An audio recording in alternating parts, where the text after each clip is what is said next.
O presidente do Brasil, eleito pelo TSE e pelo STF, revelou recentemente uma fórmula mágica para trazer a paz entre Israel e o grupo terrorista Hamas. Esse grupo, que na eleição passada parabenizou Lula pela vitória nas eleições, fez mais de 1.400 vítimas em um massacre instantâneo e mantém atualmente uma média de 241 reféns. Segundo o presidente Lula, eleito pelo TSE e STF, é só pegar o telefone e ligar para os terroristas pedindo que soltem os reféns. Agora, ô Lula, tem um presidente de tal país que é amigo do Hamas. É para esse que eu vou ligar. Ô cara, fala pro Hamas libertar o refém. Era pro cara libertar os reféns, pra que ficar com o inocente lá detido? Liberta, tem gente que precisa de remédio para tomar, tem gente que tem arma, liberta os reféns. E também falar pro governo de Israel, liberta os presos, liberta os sequestrados. Que coisa que é essa? Vale lembrar que Israel não sequestrou ninguém. Israel prendeu terroristas do Hamas, que massacraram e sequestraram bebês, crianças, adolescentes, jovens, mulheres e idosos. Desde o início da guerra contra os terroristas do Hamas, Israel realizou 20 mil telefonemas, lançou 1,5 milhão de panfletos, enviou 4,4 milhões de SMS e 6 milhões de mensagens de voz para telefones palestinos, orientando os civis a se afastarem da área de conflito no norte da faixa de Gaza. As forças de defesa de Israel anunciaram a abertura de 2 vias para a saída de civis da cidade de Gaza. Mas quando Israel fez isso, as vias foram atacadas pelos terroristas do Hamas. Em uma delas, na via litorânea, um sniper do Hamas abriu fogo e matou mais de uma dezena de civis que tentaram sair da cidade.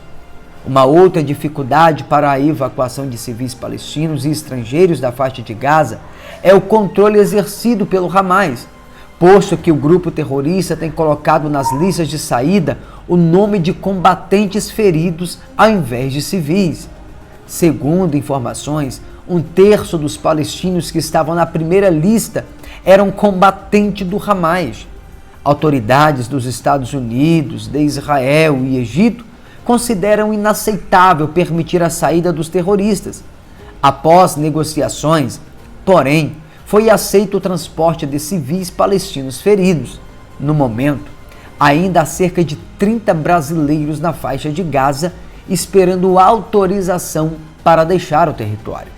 Tudo isso mostra o quanto o Hamas não se importa com os civis, tampouco está interessado na paz. Neste vídeo, podemos ver terroristas palestinos do Hamas disparando contra forças israelenses a partir das janelas de um hospital de Gaza.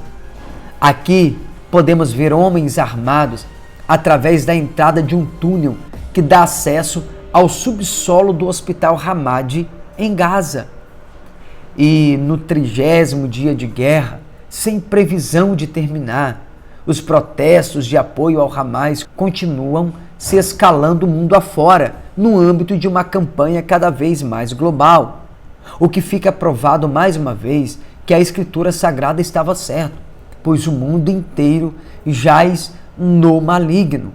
Vale ressaltar que antes do massacre do dia 7 de outubro em Israel, centenas de palestinos foram presos na faixa de Gaza por protestar contra o grupo terrorista. Logo, aqueles que defendem o Hamas defendem tudo, menos a paz e o povo palestino. Defendem um grupo genocida que pede abertamente o extermínio de Israel.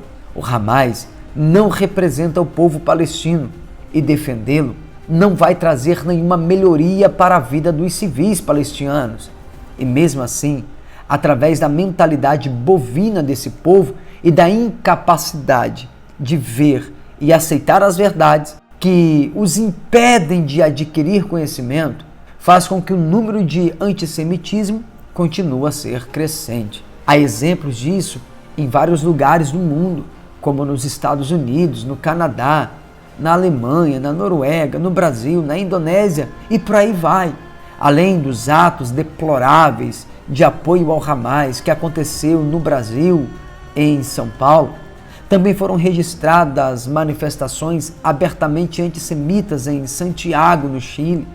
Nelas, observam-se claramente pedidos pela destruição de Israel. Manifestantes cercaram um Starbucks em Berlim aos gritos de "vocês deviam se envergonhar". Trata-se de um movimento cada vez mais amplo que visa antagonizar e até mesmo vandalizar negócios pertencentes a judeus ou a grupos empresariais judeus. Um movimento semelhante de boicote contra negócios judeus ocorreu na Alemanha nazista em 1933, mas agora em 2023, em pleno século XXI. Isso é inacreditável. E não para por aí. O porta-voz do movimento fundamentalista islâmico alemão, Geração Islâmica, defende a implantação de um califado islâmico global, começando pela Europa, um califado regido pelas leis da Sharia, semelhante ao que os talibãs fazem atualmente no Afeganistão. E aqui está um exemplo de aplicação da Sharia na Indonésia, país que tem a maior população muçulmana do planeta. Agora veja a manifestação pró-Palestina na Indonésia. O mundo está dando muitas asas ao Islã. Quando ele dominar, e acredito que dominará, pois ele será um dos braços do anticristo, aí o mundo saberá o que são tempos de aflição na terra.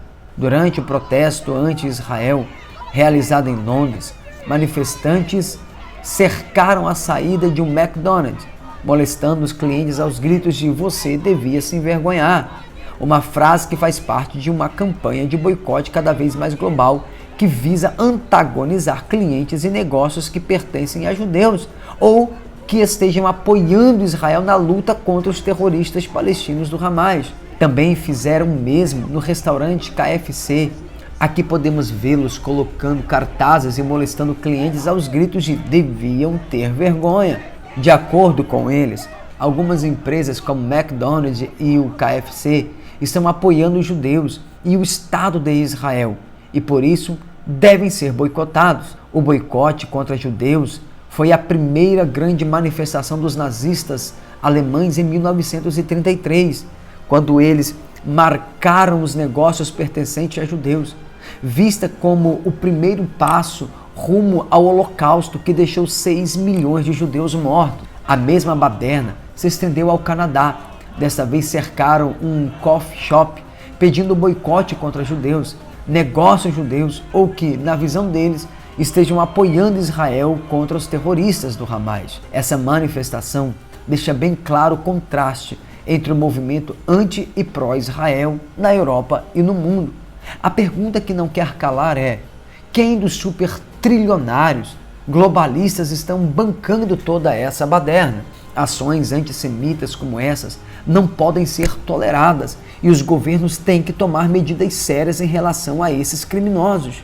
Agora veja o grande contraste, a diferença entre as manifestações anti e pró-Israel. No sábado, a manifestação anti-Israel envolveu vandalismo de estátuas, mensagens antissemitas e o neonazistas, e o cerco a negócios pertencentes a judeus ou que apoiam Israel na luta contra o terrorismo.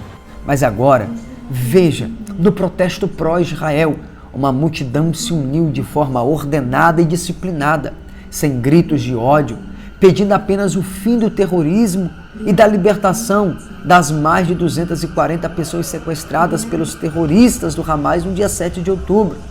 Mais um exemplo de grande contraste entre as manifestações anti-Israel e pró-Israel na Europa.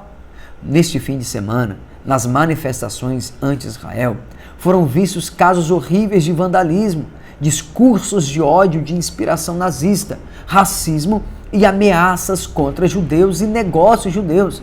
Mas nas manifestações pró-Israel, o que se viu foram momentos de reflexão, oração e união, como essa manifestação em Berlim que uniu judeus e iranianos a uma só voz, pediram o fim do terrorismo. Aqui, mais uma vez, vemos esse contraste, que enquanto de um lado a multidão arruaceira de mascarados com discursos histéricos e antissemitas de inspiração nazista, defende terroristas que executam mulheres, idosos e crianças sem piedade, vandalizando monumentos e cercando judeus e negócios judeus pelo mundo, temos do outro lado pessoas coerentes e metódicas, reunidas para pedir o fim do terrorismo e a libertação dos reféns capturados pelos terroristas palestinos do Hamas. Desta vez, foi na Austrália. Eles cantaram o hino nacional de Israel, Hatkivá, ou Esperança, mas tirando um pouco o olhar das sombras de destruição que se escala envolvendo o Oriente Médio, uma perseguição implacável se desenrola nas entranhas do poder da nação brasileira. Com a nova decisão do sistema corrupto, Bolsonaro se torna duplamente inelegível. Primeiro, em junho, ele foi declarado inelegível por 8 anos por ter questionado a segurança do sistema eleitoral eletrônico durante uma reunião com embaixadores. E agora, condenado porque ele participou do 7 de setembro. Agora Bolsonaro está proibido até de ir no 7 de setembro, né? Mas também com a resposta do 7 de setembro deste ano. A gente também tem que constatar pelas imagens, e o que estávamos conversando aqui anteriormente, eu, vocês, o Cláudio Dantas, que de fato não tem povo nessas imagens, né? Eles estão fazendo um desfile até agora, a gente vê naquelas grades. Eu imagino que em outros anos você talvez tivesse mais gente presente. A gente está sentindo falta dos civis. Aí, em comparação ao ano passado, quem é que não ficaria irritado? Ao final das apresentações, Bolsonaro seguiu a pé para um trio elétrico, onde discursou para os apoiadores em frente ao Congresso Nacional. Hoje todos sabem quem é o poder executivo. Em contrapartida, o Brasil é um dos países que mais arrecada impostos no mundo, mas já teve um rombo de 93 bilhões do governo Lula. Isso sem pandemia e sem guerra. E de acordo com o Bank of America, só em outubro, investidores estrangeiros já retiraram 3,17 bilhões em ativos da Bolsa de Valores do Brasil. Mas retornando aqui à fala do presidente Lula, eleito pelo TSE e pelo STF, fica a pergunta: por que ninguém pensou nisso antes? Que era só ligar para o Hamas e pedir para libertar os reféns. Podíamos fazer um pedido amigável também, para que ele dê primeiro o exemplo e liberte os nossos presos inocentes do dia 8 de janeiro. Bom, não sei se é ingenuidade ou estupidez mesmo, mas abrir as fronteiras não é algo tão simples, senhor presidente. Além de possibilitar a passagem de terroristas, o senhor acha mesmo que uma organização terrorista que constrói suas bases debaixo de construções civis, hospitais e escolas, e usa uma própria civilização como escudo, não seria capaz de se misturar entre os cidadãos comuns e atravessar as fronteiras? Uma pessoa que iguala uma organização criminosa e terrorista a um Estado democrático que avisa quando e onde vai atacar, só pode ser alguém mentalmente desordenado e destituído de inteligência e bom senso. Eu acho incrível como as pessoas fecham os olhos para os problemas à sua volta somente para manter sua linha ideológica. Isso só pode ser doença. Acredito que os idiotas tomarão conta do mundo, não por sua capacidade, não é isso, mas porque eles são muitos. O nosso país está entrando na adolescência. Quando ele se tornar um país adulto, talvez teremos algum respeito mundo afora.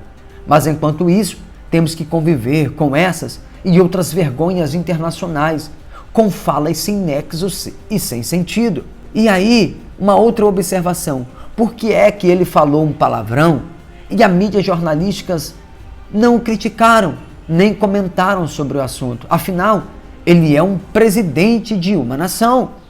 Agora cabe a você que me ouve juntar os pontos.